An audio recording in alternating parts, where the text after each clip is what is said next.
Chapter 16. And when David was a little past the top of the hill, behold, Ziba, the servant of Mephibosheth, met him, with a couple of asses saddled, and upon them 200 loaves of bread, and 100 bunches of raisins, and 100 of summer fruits, and a bottle of wine. And the king said unto Ziba, What meanest thou by these? And Ziba said, The asses be for the king's household to ride on, and the bread and summer fruit for the young men to eat, and the wine, that such as be faint in the wilderness may drink. And the king said, And where is thy master's son? And Ziba said unto the king, Behold, he abideth at Jerusalem. For he said, Today shall the house of Israel restore me the kingdom of my father. Then said the king to Ziba, Behold, thine are all that pertained unto Mephibosheth. And Ziba said, I humbly beseech thee that I may find grace in thy sight, my lord, O king.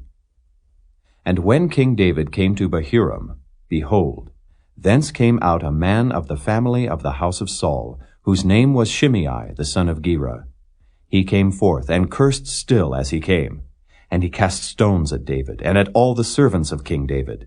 And all the people and all the mighty men were on his right hand and on his left. And thus said Shimei when he cursed, Come out, thou bloody man, and thou man of Belial. The Lord hath returned upon thee all the blood of the house of Saul, in whose stead thou hast reigned. And the Lord hath delivered the kingdom into the hand of Absalom thy son. And behold, thou art taken in thy mischief, because thou art a bloody man.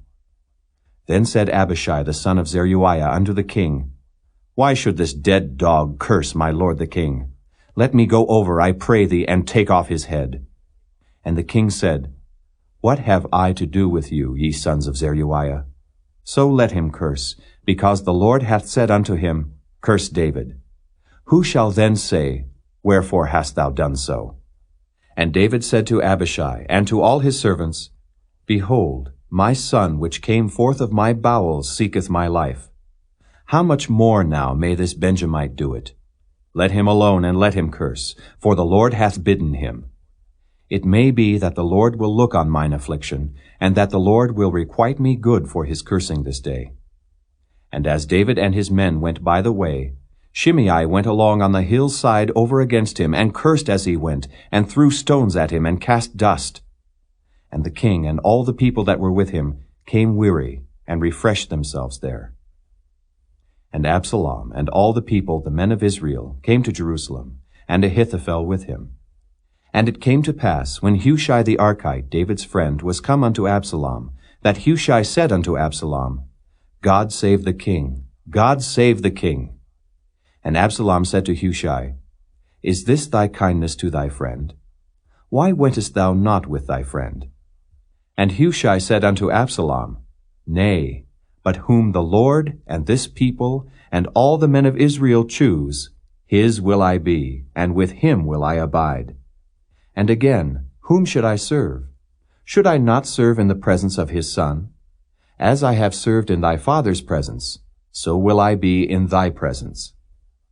Then said Absalom to Ahithophel, Give counsel among you what we shall do. And Ahithophel said unto Absalom, Go in unto thy father's concubines, which he hath left to keep the house. And all Israel shall hear that thou art abhorred of thy father. Then shall the hands of all that are with thee be strong. So they spread Absalom a tent upon the top of the house. And Absalom went in unto his father's concubines in the sight of all Israel. And the counsel of Ahithophel, which he counseled in those days, was as if a man had inquired at the oracle of God. So was all the counsel of Ahithophel, both with David and with Absalom.